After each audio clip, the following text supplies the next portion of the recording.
Welcome back to the Chad Hasty Show, News Talk KFYO. Thank you for tuning in today. Our next guest, it was already going to be an interesting interview when we originally scheduled the interview for today, and it got a lot more interesting after yesterday's events in Washington, D.C. Congressman Jodey Arrington, good morning, sir. How are you today? The material we have is endless. I hope you have 3 hours. Yeah, I wish we did have that long with you. Chad, I'm disappointed. I wake up, man, in a very somber mood, quite frankly, because a lot happened yesterday with the certifying of the electoral votes from the various states, and with the outcome of Georgia and what the implications are there for the country and for Congress and for all the gains that we've made over the last 4 years. And then I would say also the lawlessness. That was just as disappointing because it undermined what we were trying to do legitimately to object to what happened in this election, which is not only going to affect this election, by the way, and this was in my remarks on the floor, it's what it's going to do to every election in the future.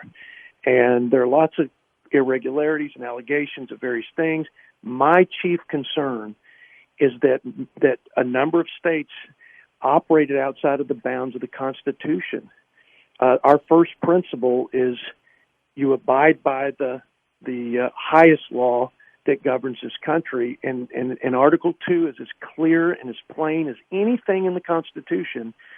Only state legislatures can make election laws. So that was what we were trying to argue to convince our colleagues. Unfortunately, we didn't get enough of them to come over to our side. So let's. I want to continue on with that just a little bit because we had a listener who asked, and this happened in the Senate, it happened in the House as well, where originally there were going to be many states that were going to be objected to. Obviously, with yesterday's events where the Capitol was stormed, and I guess there was a rethinking of that. Can you kind of go into what changed the trajectory of what happened? What was the decision made to change what was going to happen after yesterday's events inside the Capitol? Yeah, Chad, there were several states in question, and there were states, you have to have a House member and a member of the Senate to object in writing. And there were several states that were lined up with both a member of Congress and the Senate. And then there was, and then after the breach of the Capitol and all the drama that ensued, some people pulled out of it, and some folks changed their vote just sort of in protest, I guess, to what was going on, or maybe to keep the peace, and maybe their thinking was it's not going to change the outcome. We don't have the votes, so let's just get this thing, let's just move this along and get it over. That was not my view, by the way. Someone asked if my view changed. I said, did the Constitution change? No, it didn't. And you know what? You got to go on with the people's business. And if somebody was making their objection based on anything other than what was right for the country, what was good for the country, what was consistent with the law and Constitution, they should have never made that objection. Mine wasn't based on President Trump. It wasn't based on the Republican Party. And I want to be clear, mine was based on the law, the Constitution, the oath I swore to it.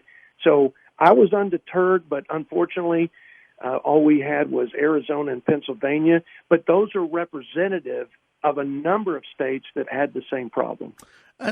Going back real quick, and I'm sorry we only have a short time with you no worries. This morning, but going back to the rioters who broke into the Capitol building, there's a lot of blame going around. I don't know if you blame anybody in particular. Have you heard whether they were absolutely Trump supporters or Antifa mixed in with Trump supporters?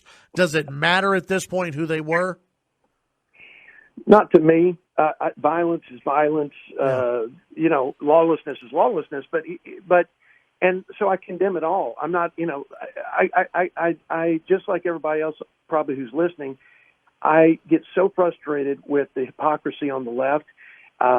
We had months of much more violent activity in the cities around the country, like Portland.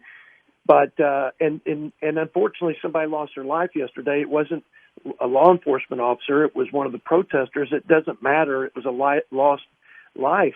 But yeah, I don't really. To me, I don't care what your side is. I don't care what your ideology is. We need to respect the law, and I'm all for the frustration and the protest and expressing it. Man, it is. I'm just as frustrated, but.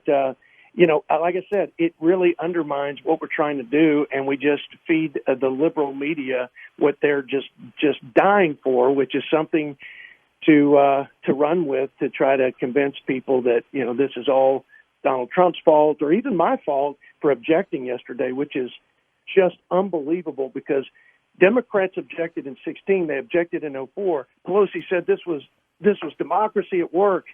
What about the impeachment? What about all the things they did to say defund the police and law enforcement officers died? Did we accuse them of killing law enforcement officers? I mean, boy, it's hard to take some of the duplicity on the left. But my first job as a leader is to take it at face value, call evil evil, call lawlessness lawlessness, and condemn the things that I think are destructive to the ends of what we're trying to accomplish. Yeah. How does, and I know we're short on time, do you feel security is adequate at the U.S. Capitol? No, listen, fortunately, I didn't see a lot of well, let me just say this. No, it was not. I couldn't believe how quickly we were overrun and the Capitol Police were. It was a pretty pathetic preparedness. Yeah. But the ones who were there were courageous, and I appreciate them, and they did a great job. But no, they were not prepared. Yeah, you would think in a post 9/11 world, you were in D.C. on 9/11. Exactly. You would think that the Capitol would not be able to be taken that easily by unarmed people. Congressman, thank you for your time. Thank you for what you're doing up in D.C. We'll visit again soon. Look forward to it. God bless, Chad. Thank you. Thank you. That's Congressman Jodey Arrington here on the Chad Hasty Show.